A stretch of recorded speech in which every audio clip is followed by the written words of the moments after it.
Hello student, last class में हमने colligative properties की इंट्रोडक्शन करी थी। आज हम स्टार्ट करेंगे one by one colligative properties discuss करना। सबसे फर्स्ट जो कॉलिगेटिव प्रॉपर्टी है वो है relative lowering in vapour pressure. Relative lowering का मतलब है वेपर प्रेशर का लोअर होना।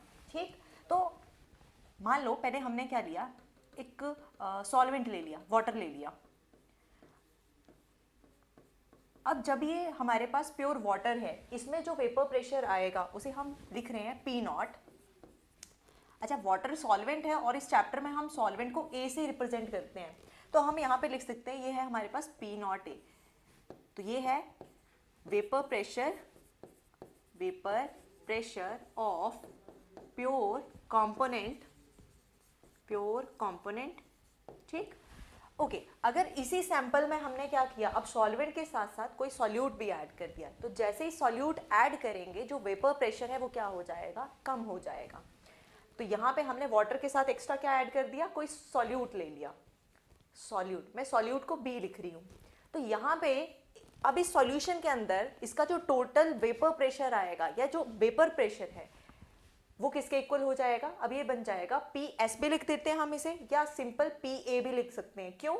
क्योंकि जब आपने सॉल्यूशन बनाया तो सॉल्यूशन के अंदर सॉल्यूट तो नॉन वॉलेटाइल है, और अगर नॉन वॉलेटाइल है तो वो इजीली वेपर में कन्वर्ट नहीं करेगा, और अगर वेपर में कन्वर्ट नहीं कर रहा है तो उसके जो उस सॉल्यूशन का जो टोटल वेपर प्रेशर आएगा वो किसकी वजह से आएगा, सॉल्वेंट की वजह से आएगा। इसलिए आप पी एस भी लिख सकते हो और पी ए भी लिख सकते हो। तो ये क्या है, partial vapour pressure of solvent in solution। ठीक, तो जब भी हम कोई नॉन वॉलेटाइल सॉल्यूट सॉल्वेंट के अंदर डालते हैं हमेशा वेपर प्रेशर डिक्रीज करता है। तो मैं इसको ऐसे लिख रही हूँ कि जो पी नॉट ए है और जो पी ए है उसमें हमेशा पी नॉट ए क्या आएगा, ग्रेटर आएगा। क्यों? क्योंकि ये ज़्यादा वॉलेटाइल है और जो आपके पास सॉल्यूशन बना जिसमें आपने सॉल्यूट डाला वो हो गया लेस वॉलेटाइल। ठीक, ओके। सो अगर मुझे ये चेक करना है कि पहले सॉल्वेंट का वेपर प्रेशर जो था और जब सॉल्यूट ऐड किया वो जो वेपर प्रेशर में चेंज आया वो कितने का आया, तो वो हम कैसे कैलकुलेट कर सकते हैं, उसे लिखते हैं हम डेल्टा पी। ये डेल्टा पी किसके इक्वल होगा, ये इक्वल होगा P not A minus P ए, क्योंकि प्योर का वेपर प्रेशर हमेशा ज्यादा है तो उसी से माइनस करेंगे ना। ठीक है, ओके। अब अगर ये नॉन वॉलेटाइल सॉल्यूट है तो हमने एक राउल्ट की इक्वेशन भी पढ़ी थी, नॉन वॉलेटाइल सॉल्यूट, तो हमने राउल्ट की इक्वेशन पढ़ी थी। राउल्ट की इक्वेशन में क्या बोला था कि जो पार्शियल प्रेशर है ए कंपोनेंट का उस सॉल्यूशन के अंदर वो डायरेक्टली डिपेंड करेगा। ठीक है, वो डायरेक्टली किसके डिपेंड करेगा, पी नॉट ए एक्स ए। या फिर मैं इस टर्म को ऐसे भी तो बोल सकती हूँ कि टोटल वेपर प्रेशर अगर आपको निकालना है तो वो आना था P A plus P B, but अगर आपका सॉल्यूट नॉन वॉलेटाइल है तो वो क्या बन जाएगा, P T is equals to P A only. और पी ए किसके इक्वल होता है, according to the Raoult P A is equals to P not A X A के इक्वल आ जाता है। क्लियर? ओके। अब इस एक्स को अगर मुझे सॉल्यूट की टर्म्स में लिखना हो, क्योंकि डायरेक्टली तो कोई रिलेशन नहीं है, बट अगर मुझे सॉल्यूट के विद रिस्पेक्ट टू लिखना हो तो क्या लिख सकते हैं, तो हमें एक चीज पता है कि एक्स ए किसके इक्वल होता है, एक्स ए प्लस एक्स बी। एक्स ए ये मोल फ्रैक्शन है, एक्स ए और एक्स बी किसके इक्वल आ जाएगा, इक्वल्स टू 1। ठीक, अच्छा ये टर्म्स मैं ज्यादा डिटेल में नहीं बता रही क्योंकि हम पहले क्लास में कर चुके हैं।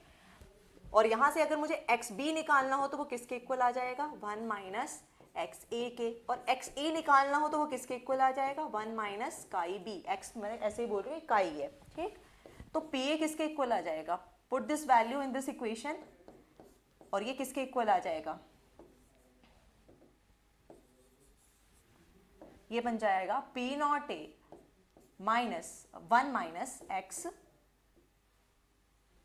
बी। क्लियर?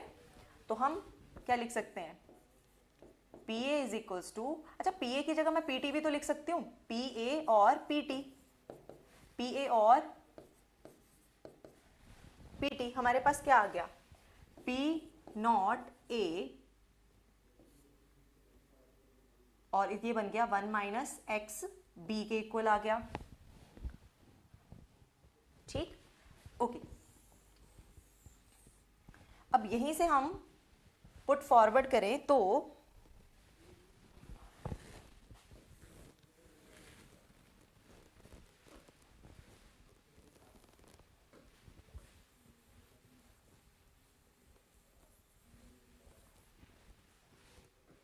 हमने स्टार्टिंग में एक इक्वेशन लिखी, डेल्टा पी किसके इक्वल है, P not A minus P ए। इस इक्वेशन को, जो पी ए की इक्वेशन आई, मैं इसमें पुट कर रही हूँ, ठीक है। तो मैं इसको लिख रही हूँ इक्वेशन 1, इसको लिख रही हूँ equation 2, put equation 2 in equation 1। हमारे पास क्या बन जाएगा, delta P is equals to P not A minus P A, और पी ए की जगह मैं क्या लिख सकती हूँ, P not A 1 minus X B. Clear? Okay.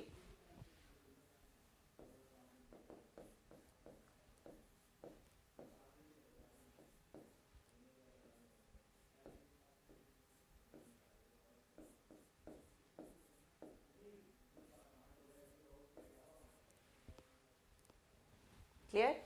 अच्छा, डेल्टा पी के लिए ये तो आपस में कैंसिल हो गया। डेल्टा पी को और क्या लिख सकती हूँ मैं, तो मेरे पास डेल्टा पी है P not A minus P A, बस यही वैल्यू यहाँ पे पुट कर रही हूँ, P not A minus P A किसके इक्वल आएगा, P not A X B. और इसको थोड़ा सा रीअरेंज करके लिखूंगी तो क्या बन जाएगा, P not A minus P A over P not A is equals to X B. इस पूरी इक्वेशन को बोला जाता है relative lowering in vapour pressure. मतलब ये एक दूसरे के साथ हम रिलेट करके चेक कर रहे हैं ना कि कितना वेपर प्रेशर लोअर किया, तो ये है relative lower in vapour pressure. Directly किसके ऊपर डिपेंड कर रही हो, मोल फ्रैक्शन ऑफ सॉल्यूट के इक्वल, ठीक है। अच्छा, यहाँ पे ना जब क्वेश्चन पूछता है तो दो तरह की टर्म्स यूज करता है, एक बोलता है relative lowering in vapour pressure and second is lowering in vapour pressure. अब दोनों में क्या डिफरेंस है, लोअरिंग का मतलब है जब आपने सॉल्यूट डाला तो कितना वेपर प्रेशर कम हुआ, वो तो हमने यहाँ से कैलकुलेट कर लिया था। इसका मतलब ये डेल्टा पी आपके पास क्या है, लोअरिंग इन वेपर प्रेशर, ठीक है। और जब वो relative lowering in vapour pressure की बात करेगा तो हमारे पास ये आ जाएगा relative lowering in vapour pressure, that is equals to mole fraction of the solute. Clear? और मोल फ्रैक्शन को क्या लिख सकते हैं, number of moles of solute divided by total number of moles. तो इस चैप्टर में हम डील ही बाइनरी सॉल्यूशन के साथ करते हैं। तो आपके पास जो टोटल सॉल्यूशन है उसमें दो ही कंपोनेंट आएगा, एक सॉल्यूट और एक सॉल्वेंट, जिसमें हम सॉल्यूट को बी लेके चल रहे हैं इस चैप्टर में और सॉल्वेंट हमारे पास ए आ जाएगा। तो क्या मैं इस फॉर्मूला को कुछ ऐसे लिख सकती हूँ,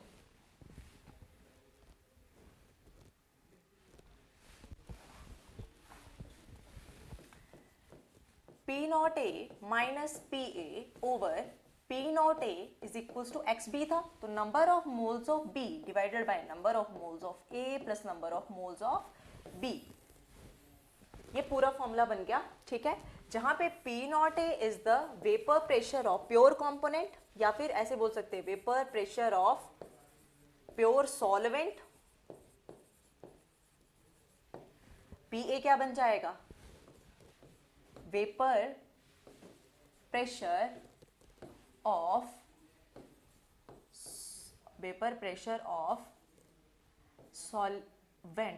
solvent in the solution.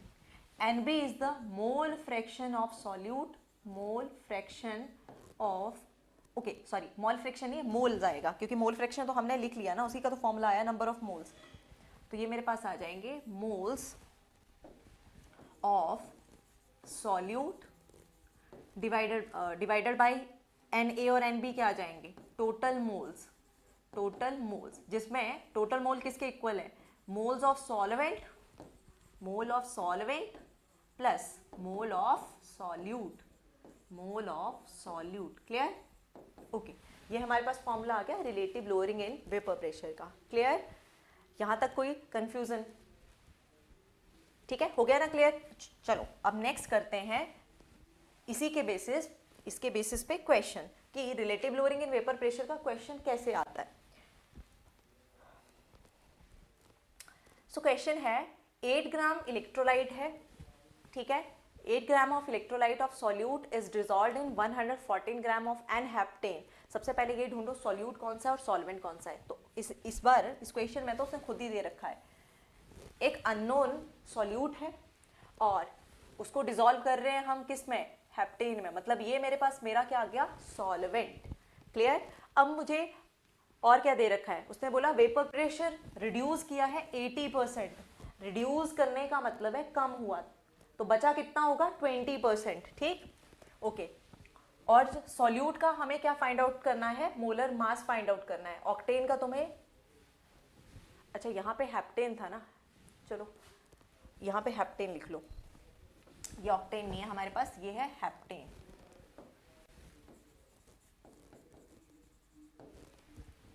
Okay, अब करते हैं क्वेश्चन स्टार्ट। सबसे पहले क्या मुझे P0A दे रखा है, नहीं दिया है। PA दे रखा है, नहीं दिया, बट उसने एक स्टेटमेंट दे दी कि 80% रिड्यूस हो गया। तो मैं ये मान लूं कि टोटल जो होगा वो 100 था। अगर मेरे पास P टोटल 100 है, या फिर मैं इसको ऐसे भी बोल सकती हूँ कि PA अगर मेरे पास P0A अगर 100 था, क्योंकि देखो जिस लोअर जितना भी हुआ तो स्टार्टिंग में जो इंडिविजुअल का होना चाहिए वो क्या मान लेते हैं, जो प्योर का था वो 100 था। अब वो 80% रिड्यूस हो गया, मतलब वो हमें कहीं ना कहीं ये देना चाह रहा है, डेल्टा P बता रहा है कि वो 80% जो है वो रिड्यूस हो गया, 80% रिड्यूस्ड। अगर 80% रिड्यूस हुआ है तो वो पक्का इनिशियल से हुआ होगा। इनिशियल अगर हमारे पास 100 है और उससे 80% रिड्यूस हो गया तो डेल्टा पी कितना आ गया, जो बचा हुआ अमाउंट है। बचा हुआ कैसे आएगा, 100 माइनस 80 बाय 100। ठीक है, तो इसको चाहे डेल्टा पी भी मत लिखो, ये मैं क्या लिखना चाह रही हूँ, मैंने मान लिया P0A था 100, कितना रिड्यूस हुआ है 80, तो 80 क्या ले लिया हमने, PA आ गया हमारे पास। और P0A का फॉर्मूला लगा के अब सिर्फ वैल्यू पुट करनी है, तो मैं यहाँ पे पुट कर रही हूँ 100 माइनस 80 डिवाइडेड बाय 100। ये क्लियर हो गया, क्या किया, 80% रिड्यूस। आप डायरेक्टली भी लिख सकते हो कि 20% का मतलब क्या होता है 20/100, तो वो डायरेक्टली यहाँ पे लिख सकते हो। अब number of moles of B निकालना है, ठीक है, मतलब सॉल्यूट निकालना है, तो वो आ जाएगा given mass over molar mass divided bye, ये है मेरे पास B कंपोनेंट का, नीचे भी आ जाएगा given mass over molar mass of B plus given mass over molar mass of A। अगर आपका सॉल्यूशन बहुत ज़्यादा डाइल्यूट है तो क्या कर सकते हो, ये जो टर्म है यहाँ पे नेग्लेक्ट कर सकते हो। क्यों नेग्लेक्ट करोगे, किसी भी एक बहुत बड़ी डिजिट में या नंबर में कोई चीज़ ऐड, छोटी सा नंबर ऐड करोगे या सब्ट्रैक्ट करोगे ज़्यादा फर्क नहीं पड़ता है, तो हम उसको क्या कर सकते हैं, नेग्लेक्ट कर सकते हैं। तो जब भी बहुत ज़्यादा डाइल्यूशन होगी तो हम इस टर्म को नेग्लेक्ट कर सकते हैं। ठीक है, अभी के लिए अगर हम वैल्यूज पुट करते हैं तो क्या आ जाएगा, देखो ये आ गया 20/100, इतना हो गया क्लियर सबको। ओके, गिवन मास कितना दे रखा है हमें, तो एक बार चेक करते हैं ऊपर गिवन मास कितना दिया है। गिवन मास था हमारे पास 114 ग्राम, मोलर मास हेप्टेन का दे रखा है 114, सॉल्यूट दे रखा है 8 ग्राम। वैल्यू पुट कर दे आप,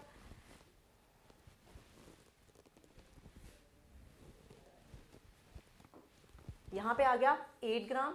मोलर मास हमें फाइंड आउट करना है, ये आ जाएगा 8 by molar mass plus 114 divided by 114। Clear. अच्छा, इसको मैं नेग्लेक्ट कर सकती हूँ,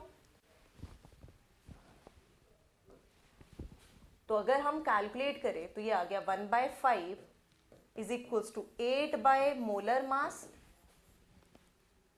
मल्टीप्लाई, ये एक तो कैंसिल ही हो जाएगा तो ये 1 आ जाएगा, ये आ गया आपके पास 1। ठीक, इसको मैंने नेग्लेक्ट कर दिया। अब मोलर मास कितना आ जाएगा हमारे पास, 8 × 5 40 ग्राम पर मोल।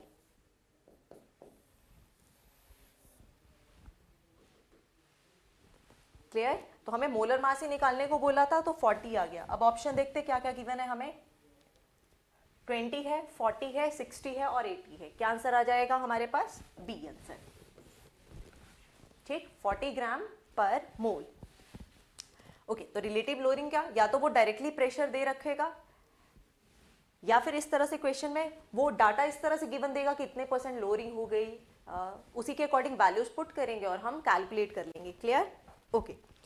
अब जो नेक्स्ट कॉलिगेटिव प्रॉपर्टी है, अच्छा एक और चीज़, अभी तक हमने जो भी क्वेश्चन कर रहे हैं वो हम ले रहे हैं नॉन इलेक्ट्रोलाइट, मतलब ऐसा कोई भी हमने सॉल्यूट नहीं लिया है जो किसी पर्टिकुलर सॉल्वेंट में जाके आयंस में डिसोशिएट हो रहा है या एसोशिएट हो रहा है, ऐसा हमने कुछ भी नहीं लिया है। हम ले रहे हैं नॉन इलेक्ट्रोलाइटिक सॉल्यूशन। ठीक, जब हम इस तरह का क्वेश्चन करेंगे कि इलेक्ट्रोलाइट ले रहे हैं, वो डिसोशिएट कर रहा है, एसोशिएट कर रहा है, तो उसके लिए हमें एक और फैक्टर ऐड करना पड़ता है, वो लास्ट में करेंगे। ठीक, अच्छा नेक्स्ट है हमारे पास elevation in boiling point. Elevation का मतलब है बॉइलिंग पॉइंट इंक्रीज कर गया। अब क्यों इंक्रीज किया? तो यहां पे इस बीकर में हमने सिर्फ क्या ले लिया? सॉल्वेंट ले लिया। अब दूसरे बीकर में हमने सॉल्वेंट के साथ साथ क्या डाल दिया? सॉल्यूट डाल दिया। सॉल्यूट डाल दिया और सॉल्वेंट इसमें पहले ही था तो ये बन गया सॉल्यूशन। अभी हमने ऊपर किया कि वेपर प्रेशर जो है वो प्योर सॉल्वेंट का हमेशा ज़्यादा आएगा और इसका क्या हो जाएगा? कम हो जाएगा। तो अगर वेपर प्रेशर कम हो गया, इसका मतलब बॉइलिंग टेम्परेचर क्या कर गया है? इंक्रीज कर गया है। तो अब देखते हैं कि सबसे पहले बॉइलिंग पॉइंट होता क्या है, जो हम ये बोले कि टेम्परेचर राइज कर रहा है या डिक्रीज कर रहा है। तो बॉइलिंग पॉइंट है क्या? द टेम्परेचर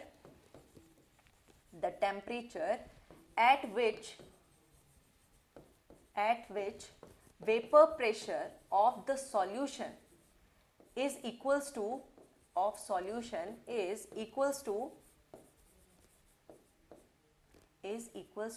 वेपर प्रेशर किसके इक्वल आ जाएगा? Atmospheric pressure. ठीक, जब आपके सॉल्यूशन का वेपर प्रेशर एटमॉस्फेरिक प्रेशर के इक्वल हो जाएगा, उसे क्या बोला जाता है? उसे बोला जाता है कि बॉइलिंग, ये बॉइलिंग टेम्परेचर, उस टाइम पे जो टेम्परेचर होगा उसे बॉइलिंग टेम्परेचर बोला जाएगा। ठीक है, और अगर आप प्रेशर चेंज कर रहे हो तो प्रेशर के चेंज करने से क्या होगा? इक्विलिब्रियम फिर से रीस्टैब्लिश करना पड़ेगा। मतलब वो जो हम बोल रहे हैं कि लिक्विड का जो उसने वेपर्स बनाए उसका वेपर प्रेशर और एटमॉस्फेरिक का वेपर प्रेशर इक्वल आने चाहिए, वो फिर से रीस्टैब्लिश होगा। इसका मतलब अगर प्रेशर चेंज किया तो टेम्परेचर भी क्या हो चुका है? हमारा चेंज हो चुका है। ठीक, तो यहां से क्या समझ में आया कि जो भी आप टेम्परेचर चेंज निकालना चाहते हो वो एक्चुअल में है किसके इक्वल? वो आ जाएगा इंडिविजुअल का कितना था और सॉल्यूशन में उसी सॉल्वेंट का कितना आ रहा है। ठीक, तो उसके लिए मैं लिख रही हूं, अगर इसका टेम्परेचर TB है तो ये प्योर है, प्योर के लिए हम नॉट लगा देते हैं तो ये बन गया TB नॉट। तो डेल्टा TB किसके इक्वल आ जाएगा? TB माइनस TB नॉट, जहां पे TB is the boiling point या फिर boiling temperature of solvent in solution, और TB नॉट क्या है? Boiling point of pure solvent. ठीक, अच्छा अब अगर हमें ये पूछना हो कि यहाँ पे TB नॉट था, यहाँ TB हुआ, बट ये कितना इंक्रीज हुआ, कितना एलिवेट हुआ, वो किसके ऊपर डिपेंड करेगा? तो वो डायरेक्टली डिपेंड करता है मोलालिटी के ऊपर। ठीक है,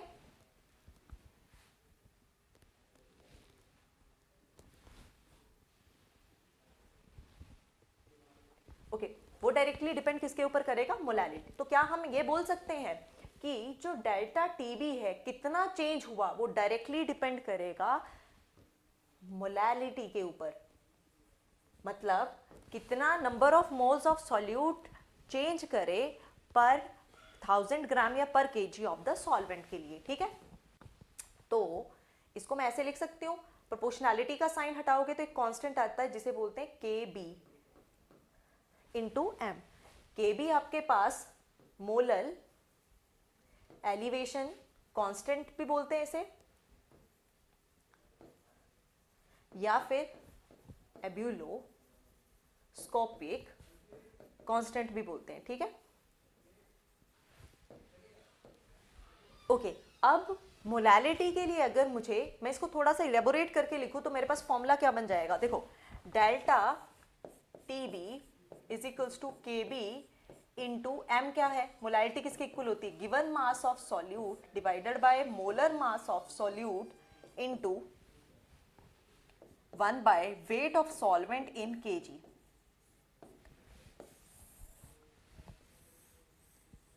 ठीक, तो ये हमारे पास किसका फॉर्मूला आ गया? Elevation in boiling point in terms of number of moles. अगर टेम्परेचर की टर्म्स में लिखना है तो डेल्टा टीबी किसके इक्वल आ जाएगा, टीबी माइनस टीबी नॉट के इक्वल। क्लियर? ओके, सो अगर केबी की बात करें तो केबी को हमने क्या बोला, ये मोलर एलिवेशन कांस्टेंट है या फिर एब्यूलोस्कोपिक कांस्टेंट है। ये किसके ऊपर डिपेंड करेगी, तो ये डिफरेंट वैल्यू होती है डिफरेंट सॉल्वेंट के लिए, different value for different solvent. ठीक, वैसे तो ये कांस्टेंट है बट हर एक सॉल्वेंट की अपनी क्या होगी, केबी वैल्यू होगी। ठीक,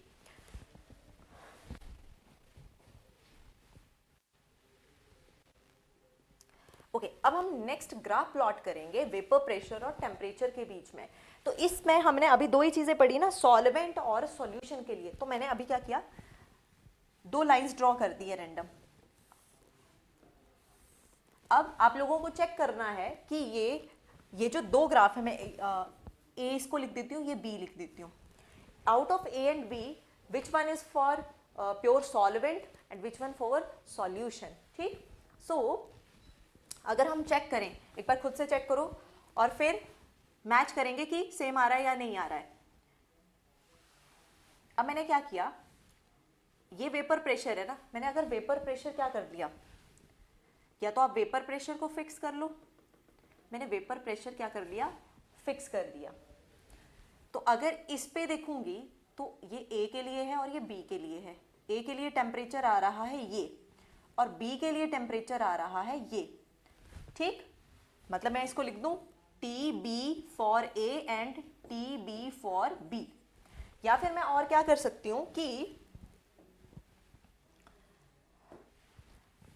टेम्परेचर कांस्टेंट कर देती हूं और वेपर प्रेशर देखती हूं। ठीक है, मैंने टेम्परेचर क्या कर दिया, कांस्टेंट कर दिया, ये एक ही टेम्परेचर पे चेक कर रही हूं, और ये इसका वेपर प्रेशर आ गया, ये आ गया वेपर प्रेशर, और ये आ गया मेरे पास दूसरे का वेपर प्रेशर। क्लियर? ठीक, तो ये है मेरे पास पी बी और ये है पी ए। अब मुझे एक चीज बताओ, out of A and B which one is greater, मतलब पी ए और पी बी में से कौन सा प्रेशर ज्यादा है। तो क्लियरली दिख रहा है कि पी ए का प्रेशर ज्यादा है पी बी से। अब थोड़ा सा, अभी जो थोड़ी देर पहले हमने करा उसको याद करो, वेपर प्रेशर सॉल्यूट का ज्यादा होता है या सॉल्यूट का नहीं, सॉल्वेंट का ज्यादा होता है या सॉल्यूशन का ज्यादा होता है। तो हमेशा किसका ज्यादा होता है, सॉल्वेंट का। इट मींस ये पी हो गया मेरे पास सॉल्वेंट और पी बी क्या हो गया मेरे पास, सॉल्यूशन। क्लियर?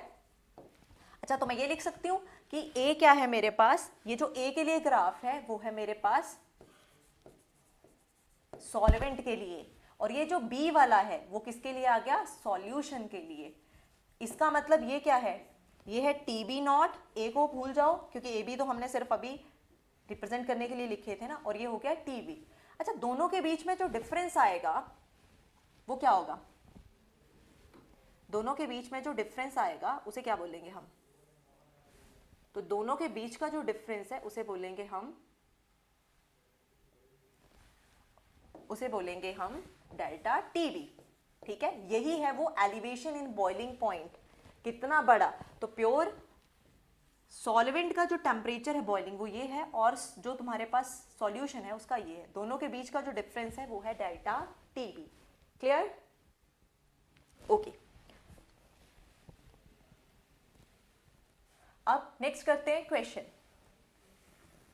क्वेश्चन में बोला है 100 degree Celsius the vapour pressure of the solution of 6.5 gram of solute. तो देखो पहले ना गिवन लिख लेते हैं। सॉल्यूट का मतलब है हमें WB दे रखा है कितना, 6.5 ग्राम। हमें वेट ऑफ सॉल्वेंट कितना दे रखा है, 100 ग्राम। अच्छा, अभी थोड़ा सा ये देखो, ये क्या दे रखा है, प्रेशर दे रखा है 732 mm। ठीक है, और 100 डिग्री सेल्सियस पे उसने बता दिया प्रेशर ये है। केबी दे रखा है 0.52। अच्छा, इसके बाकी के यूनिट्स जैसे जो यूनिट है वही होंगे 0.52, मतलब यूनिट लेस नहीं है, ये मत सोचना कि केबी जो है वो यूनिट लेस है। केबी के यूनिट देखो क्या आते हैं, delta TB is equals to KB into M है ना, और केबी के यूनिट क्या होंगे, डेल्टा टीबी बाय एम। तो हम टेम्परेचर कैल्विन में लेके चलते हैं, तो कैल्विन पर मोल आ जाएगा, पर मोलालिटी आ जाएगा, पर मोलल आ जाएगा, ठीक। ओके, और मोलर ना लिखना हो तो मोल पर केजी भी लिख सकते हैं हम, ठीक है। ओके, केबी भी पता चल गया। अब मुझे क्या निकालना है, बॉइलिंग पॉइंट ऑफ सॉल्यूशन। इस लाइन को ध्यान से देखो, बॉइलिंग पॉइंट ऑफ सॉल्यूशन बोला है, इट मींस वो हमसे टीबी निकालने को बोल रहा है। तो क्या उसने टीबी नॉट दे रखा है? यस, उसने क्या बोला है, 100 डिग्री सेल्सियस, मतलब टीबी नॉट कितना आ गया, 100 डिग्री सेल्सियस। बट मुझे कैल्विन में चाहिए तो कितना हो जाएगा, 373 कैल्विन। ये कहाँ से आया, तो जब हम डिग्री सेल्सियस से कैल्विन बनाते हैं तो kelvin is equal to degree Celsius plus 273.15 जो एग्जैक्ट है, ठीक है। तो बस हमने डिग्री सेल्सियस में 100 डाला और कैल्विन में कैलकुलेट कर लिया, क्लियर। ओके, अब देखो, अगर मेरे पास डेल्टा टीबी होता तो मैं डायरेक्टली टीबी निकाल लेती। कैसे, delta TB is equals to TB minus TB not,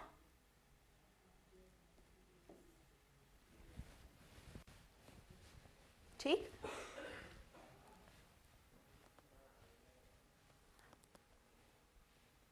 देखो, इसे ध्यान से देखो, डेल्टा टीबी किसके इक्वल आएगा, कौन सा टेम्परेचर ज्यादा है, टीबी का, टीबी माइनस टीबी नॉट, ठीक है। बस यही मैंने नीचे लिखा है,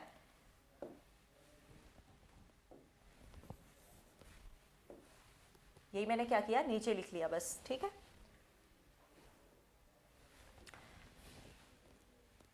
तो देखो, डेल्टा टीबी तो है नहीं मेरे पास, सिर्फ टीबी नॉट है, और उससे मैं टीबी की वैल्यू कैलकुलेट नहीं कर सकती। पर मुझे एक चीज पता है कि डेल्टा टीबी मैं फाइंड आउट कर सकती हूँ मोलालिटी के फॉर्मूला से। क्या करेंगे हम, केबी इंटू मोलालिटी, मोलालिटी थी given mass of solute divided by molar mass of solute into wait of solvent in KG, clear. But हमें किस में दे रखा है, ग्राम में, तो ऊपर क्या आ जाएगा, 1000 आ जाएगा। तो KB into given mass divided by molar mass into 1000 by WA, clear. अब वैल्यू पुट करते हैं और डेल्टा टीबी निकालते हैं, ठीक। तो केबी की वैल्यू कितनी है, 0.52 है, गिवन मास कितना दे रखा है, 6.5, मोलर मास कितना है, क्या हमें गिवन है, और इंटू 1000, वेट ऑफ सॉल्वेंट कितना दे रखा है, wait of solvent is 100, clear. Okay, चलो मोलर मास ऑफ सॉल्यूट देख लेते हैं।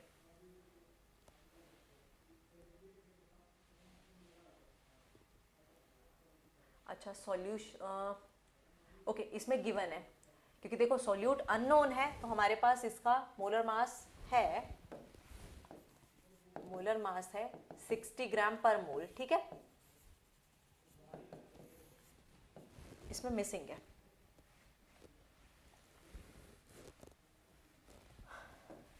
तो हमने वैल्यूज डाल दी, 0.52 इंटू 6.5 डिवाइडेड बाय 60 इंटू, ये तो कैंसिल ही हो जाएगा, 10 आ गया ऊपर, इससे ये कैंसिल हो गया,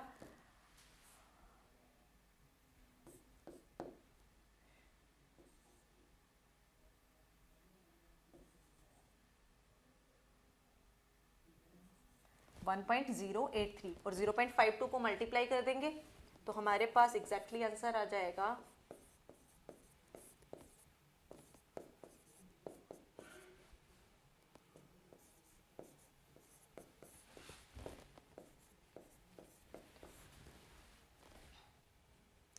0.573 केल्विन, ठीक।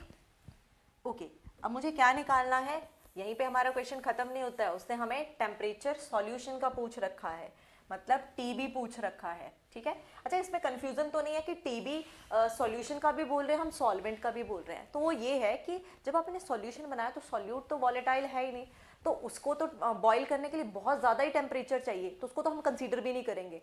हम ये देख रहे हैं कि प्योर सॉल्वेंट का कितना था और जब आपने सॉल्यूशन बनाया उसका कितना आ रहा है, तो वो डायरेक्टली ड्यू टू सॉल्वेंट आएगा, इसलिए हम ये बोल रहे हैं कि solvent boiling temperature of solvent in the solution, clear. Okay, अब हमें चाहिए है डेल्टा टीबी आ गया, हमें चाहिए टीबी, और टीबी नॉट भी हमें पता है, डेल्टा टीबी आ गया 0.573 केल्विन, ठीक। टीबी हमारे पास जो है वो निकालने को बोला है, टीबी नॉट 373 केल्विन है, इधर जाएगा ऐड हो जाएगा, टीबी कितना आ जाएगा 373.573 केल्विन। ठीक, अच्छा ये कैलकुलेशन एक बार चेक कर लेना क्योंकि मैंने सिर्फ रफली करी है ये बताने के लिए कि आंसर कैसे हमें निकालना है। क्लियर? ओके। अच्छा इस क्वेश्चन में भी तुमने एक चीज नोट करी होगी, हमने सॉल्यूट लिखा है, अननोन सॉल्यूट है, या फिर अगर अननोन सॉल्यूट है वो तब तो तुम्हें क्लियर हो गया कि डायरेक्टली यही फॉर्मूला लगाना है। अगर मान लो सॉल्यूट ऐसा दे दे जो नॉन इलेक्ट्रोलिटिक है, डिसोशिएट एसोशिएट कुछ नहीं करेगा, तब भी हमें सेम यही फॉर्मूला लगाना है। क्लियर? ओके, तो यहाँ पे कंप्लीट हो गया हमारे पास elevation in boiling point. Clear? Okay, अब करते हैं next depression in freezing point. जो नेक्स्ट कॉलिगेटिव प्रॉपर्टी है डिप्रेशन इन फ्रीजिंग पॉइंट। ठीक, डिप्रेशन का मतलब है फ्रीजिंग पॉइंट का लोअर करना। ठीक, और ये कब हो रहा है? जब हमने प्योर सॉल्वेंट में सॉल्यूट ऐड कर दिया। तो सबसे पहले अगर बात करें कि फ्रीजिंग पॉइंट है क्या, फ्रीजिंग पॉइंट, फ्रीजिंग पॉइंट का मतलब है वो टेम्परेचर जिसपे आपका जो सॉल्यूशन है वो फ्रीज करना स्टार्ट कर देगा। क्लियर? एक मिनट,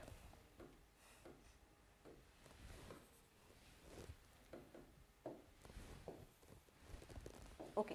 तो फ्रीजिंग पॉइंट वो टेम्परेचर है जिसपे आपका सॉल्यूशन क्या करना स्टार्ट कर देगा, फ्रीज कर देगा।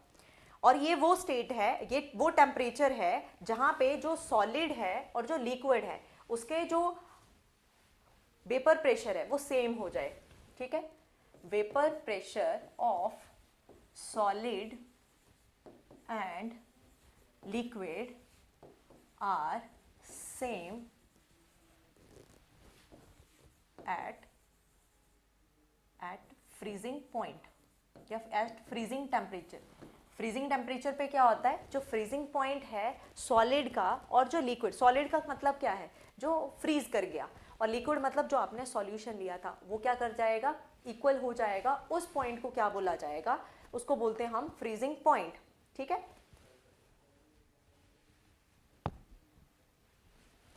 ओके। अब सेम हमने क्या किया, एक प्योर सॉल्वेंट लिया था और एक ले लिया हमने सॉल्यूशन, मतलब उसमें सॉल्यूट ऐड कर दिया, और हम बोल रहे हैं कि फ्रीजिंग पॉइंट क्या कर जाएगा, डिप्रेस हो जाएगा, कम हो जाएगा। और अगर वो चेंज निकालना है कि कितना फ्रीजिंग पॉइंट डिप्रेस हुआ, डेल्टा टीएफ क्या है, डिप्रेशन इन फ्रीजिंग पॉइंट, कितना फ्रीजिंग पॉइंट डिप्रेस किया वो डिपेंड करेगा दो ही चीजों के ऊपर, प्योर का कितना था, सॉल्यूशन का कितना आ रहा है, दोनों को माइनस कर दो। ठीक है, बट इसमें किसका ज्यादा होगा किसका कम कैसे पता चलेगा, तो चलो चेक करते हैं। ये है मेरे पास प्योर सॉल्वेंट, प्योर सॉल्वेंट, और हमने एक ले लिया सॉल्यूशन, उसमें डाल दिया सॉल्यूट। अब हो क्या रहा है, जब आप 0 डिग्री पे जा रहे हो तो कुछ पार्ट, जैसे 0 डिग्री इसलिए बोल रही हूँ क्योंकि अगर हम सॉल्वेंट वाटर ले रहे हैं तो 0 डिग्री पे कुछ वाटर जो वो आइस की फॉर्म में और कुछ लिक्विड में, जो लिक्विड में होगा उसके वेपर प्रेशर, उसका जो है वेपर्स भी बनेंगे, उसका कुछ ना कुछ वेपर प्रेशर भी आएगा।